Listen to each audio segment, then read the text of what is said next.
Hello, my friends. Merry Christmas and welcome back to the cottage kitchen at the Elliott homestead.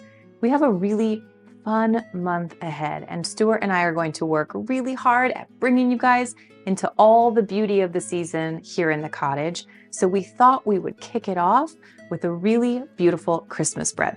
Now you're going to see this bread and probably recognize it as panettone. It's a really famous bread all over Italy, especially this time of year. However, I taught a workshop last month and some of the participants didn't have a panettone pan, which makes total sense. And so they adapted, poured it into a loaf pan, and it worked perfect. So we're renaming it Christmas bread because it doesn't have that traditional panettone shape. But at the end of the day, this is just a sweet and fruit-studded, chocolate-studded, delicious bread. It takes a little bit of time to make, but not too much effort. I know you can do it, and it's going to be totally worth it. Before we dive into today's video, a few housekeeping items, if you will. We are this close to hitting 300,000 subscribers here on YouTube, which is amazing. If you're not yet subscribed to the channel, would you click that button below the video, like the video, share the video, comment? It helps our channel so much, and we really appreciate it. We're really excited to reach this next milestone. Also, we have our new workshop for January and February and March over on the online workshops page, which you can find a link to below the video as well. So if you would like to join in a 3-hour intimate cooking on Zoom together in my kitchen, there's a link to that below the video where you can join. Okay, now a lot of people avoid panettone because there are so many bakeries who do a wonderful job at this bread. But one of the reasons I love to make it at home is because you get to control the ingredients. So I have out my favorite sweetener, which is maple sugar. You can use what sweetener that you like. I have 2 different types of flour here. I have an all-purpose einkorn flour, which is always my flour of choice, and then a really beautiful locally milled bread flour, which helps give the panettone or the Christmas bread a little bit more structure. Really beautiful eggs from my mom. She has a couple chickens that I don't have that lay these gorgeous eggs because my chickens are not really laying right now. And then let's see, what else do we have? We have some good butter behind me, and we have our mother dough, our pre-ferment. So what I've done is taken a half teaspoon of yeast, mixed it with 4 tablespoons of water and a half cup of flour, and I've just let it sit out in my kitchen for a few hours. This is where the magic starts. Kamikoto is offering Elliott Homestead viewers an extra $50 off with any purchase using discount code Elliott50. Visit kamikoto.com/Elliott Homestead to get that discount. These individually inspected, lifetime guaranteed knives made out of Japanese steel will be delivered to you in a beautiful ashwood storage box after having gone through a 19-step process that takes years to complete. These are the knives that I have used in my kitchen. I still use them. I love them. They're forged by master craftsmen, and the result is shockingly sharp knives that really keep their edge well. They're easy to clean, they fit perfectly in your hand, and they're made to last a lifetime. Michelin star chefs around the world use these knives. Regardless of what knife you'll use the most in the kitchen, I would recommend getting started with one of their knife collections. It's a great way to get stocked up. There's a link right below the video to Kamikoto where you can visit, browse the knives, and use code Elliott50 for a one-time $50 discount. To get really good flavor in your bread, you need one of 2 things. One is a really long fermentation with a little amount of yeast or sourdough. Panettone is traditionally made with this yeast. That's how I'm going to make mine, though you could certainly just use active sourdough starter instead. I find the yeast works better with the einkorn flour to hold it all together. But this is where it starts. So we're already a few hours into this process, but really minimal time. So all that we have to do today, because this bread baking is going to go into tomorrow, don't let that stress you out. It's really, really simple. We're going to mix up our leaven here, our pre-ferments, our mother dough. It goes by many names. We've sort of just woken up that yeast and got it all nice and activated and ready for the next thing. I have to follow my own recipe here as I do this. So we're going to use 2 1/4 cup of flour. I'm going to use half einkorn and half bread flour.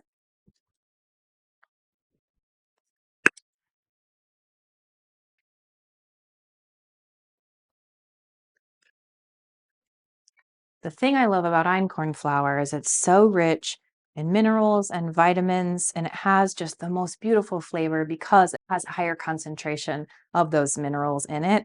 To me, it just has such a distinct and beautiful flavor.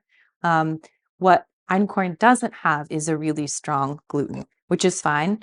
I've made this actually with all einkorn and it did totally fine. But I also love this bread flour that gives us some structure. So we've got flavor and we've got structure. More of our flavor is going to come from our sweetener. You can use whatever sweetener you like. A half cup.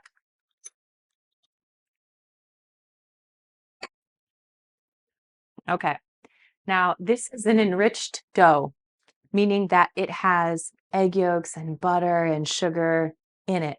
That means it's going to rise a little bit slower. It also means we need to get to work separating out 7 egg yolks.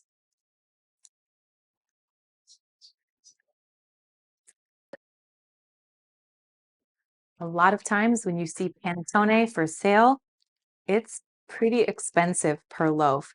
But then you realize it's because there's almost a dozen eggs in this one loaf at the end of it and a lot of butter.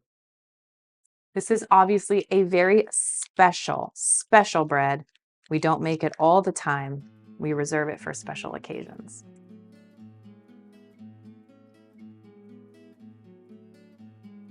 All right.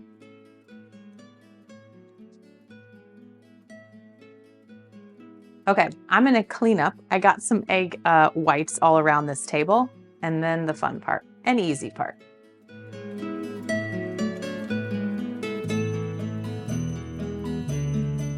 Okay, panettone, Christmas bread, it can have a lot of different flavors, and that's totally up for you to decide. It's really traditional to do candied citrus and chocolates. I'm gonna make a chocolate, hazelnut, and currant one, but we don't have to decide that till tomorrow because today, all we need to do is whip this up and let it slow ferment in our kitchens overnight or at least 12 hours. So we're gonna add a bit of butter to this, about 15 tablespoons of butter, and then let it sit out overnight. Let's go to the mixer.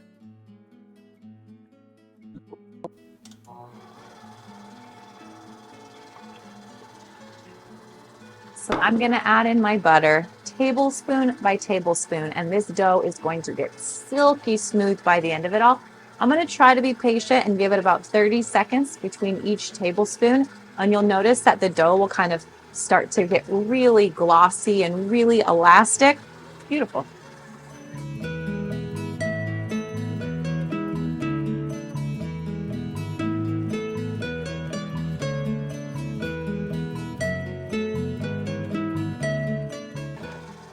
Now that I've got my ingredients good and combined in here, I'm gonna add in 2/3 of a cup of water, and then we'll finish adding the rest of our butter. This is gonna mix for probably 5 or 6 minutes in here. It's going to get pretty liquidy after I add this water, but we're gonna give it time to kind of develop that gluten.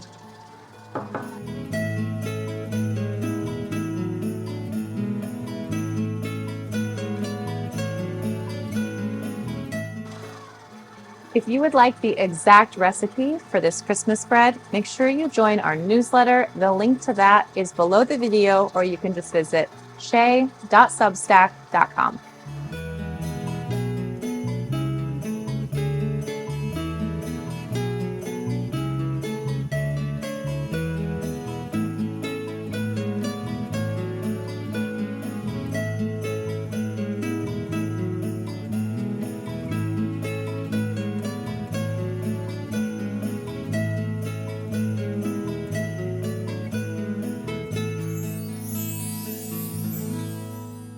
Okay, friends, welcome back. Our Christmas bread has had over 12 hours to rise. It's freezing in my kitchen, so you might find that yours doesn't take as long, but like I mentioned yesterday, it's very forgiving. Some of you asked me about these lids. They're so neat and keep me from using plastic wrap, so I'll put a link to these below the video. So here's what my dough looks like. Look how yellow that is. Isn't that wonderful? That's because of all that butter and all those egg yolks that we added. But today we're going to be adding all the good stuff. So this is where you get to make your Christmas bread really special to whatever you want to add. It could be bits of chocolate or orange zest, candied citrus, whatever you like. So I've got some hazelnuts toasting back here, which are done. I can smell them. So the final stage of our bread is kind of just to dump all the last ingredients into the bread, mix it up one more time, and then we'll put it in our loaf pan and get ready to bake it. So we're going to add in another half cup of flour. Basically, we've given that yeast flour initially with our leaven. Then we gave it some more flour when we mixed our dough yesterday. Now we're going to give it a little bit more, so it has just a little bit more food, and that'll give us the final rise that we need in the oven. So half cup there of flour and a little bit more sugar. Remember, this bread is a treat. This is Christmas. A little bit more sugar, 2 teaspoons of sea salt. We didn't add any salt yesterday. Salt brings out all flavors, so it's really important. I'm going to add in some vanilla extract. Orange flower water is another favorite of mine. Orange oil is also wonderful. You could use almond extract. I mean, limitless options, but I'm going to do vanilla today. Then we're going to add in 3 more egg yolks. I know, I told you it was almost a dozen. It makes the bread just so incredibly rich.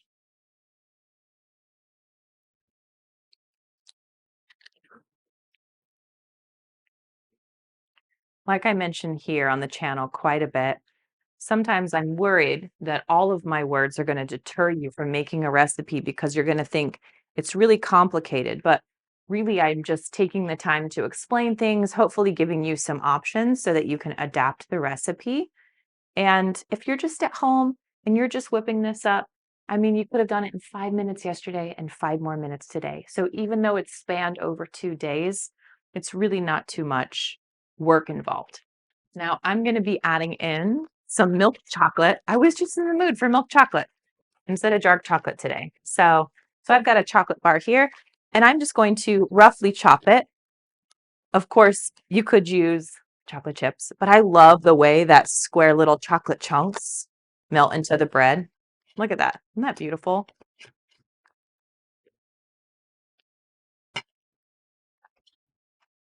Okay. I'm also going to add some currants into mine. I love these, and they're going to give it just a little bit of that kind of sticky fruit element.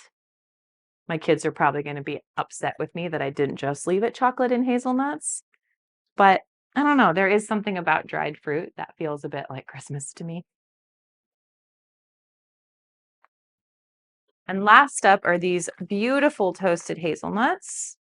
Walnuts, obviously, would be another delicious option, as would almonds or pistachios. Ooh, the green pistachios in there. We can get really, really beautiful hazelnuts from local farms here. So I tend to go for hazelnuts quite often. Planted some hazelnut trees, but I've only harvested one hazelnut. One. Maybe someday. Okay, here we go. That was a lot of hazelnuts, but it's going to be delicious. So we're going to go back to the mixer. This time I have my dough hook, just enough to get it combined. And then I'll add in 2 more tablespoons of butter to give it that final gloss. And then we'll transfer it to the pan.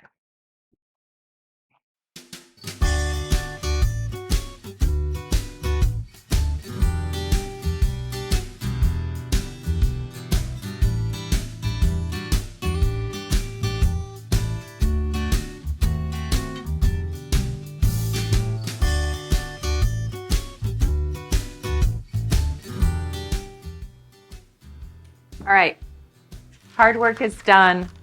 All that's left to do now is show a little bit more patience as we let our bread do its final rise. So this is going to vary depending on what kind of pan you use and how warm your kitchen is, but we want it to be really nice and light and airy. And so I'm going to actually split my dough amongst 2 loaf pans because normally I use a big panettone mold for this, but this will make it hopefully very doable in your kitchen. I've added some strips of parchment into my cast iron loaf pans here because it just makes it really easy to lift the bread out. So I've had these pans for a long time. They're actually incredibly non-stick, but I'm gonna put a little bit of olive oil on just to keep them honest here. All right, now we'll split our dough. Look at it. It's just so rich and beautiful. I love it. So really what we're looking for with this bread is that we want it to be really nice and light and airy. And we get that from that yeast working and creating beautiful bubbles. So we have to be patient here. Sometimes if my kitchen's really cold, this can take anywhere, up to 4 hours. But my goal is to kind of let it rise to about 1 inch below the top of my loaf pan. And that'll hopefully keep it from spilling over. Look at this. It's just beautiful. And they're gonna get all big and bust up at the top, and it's gonna be perfect. Try and get them as even as I can here. All right, so that has about 1 inch, 1.5 inches to rise. So we'll see how long that takes.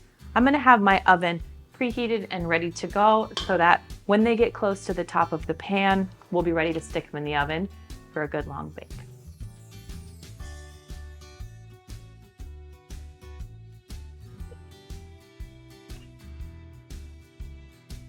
When my friend Lacey made this recipe, she did it all in one pan and it got huge and crazy.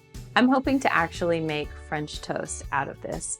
So I'm happy the size that it came out, but you could certainly put it in one if you wanted it to be big and amazing. But these lifted out perfectly. I've kind of let them cool just for a little while in their tins. And normally I would let them cool completely before I cut them open, but I wanted you to be able to see it. So we'll go ahead and cut one open.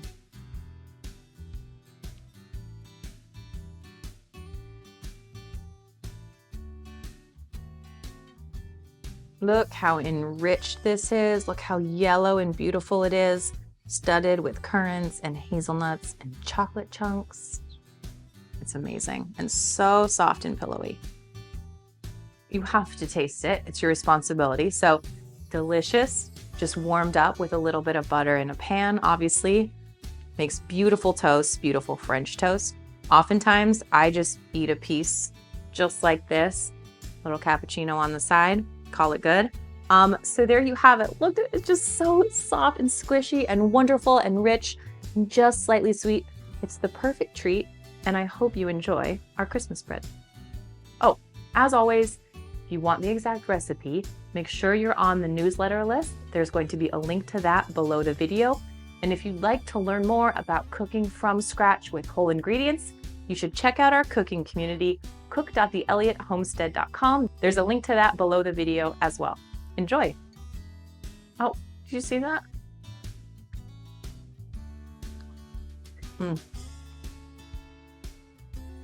It's perfect. I already ate a cookie today though.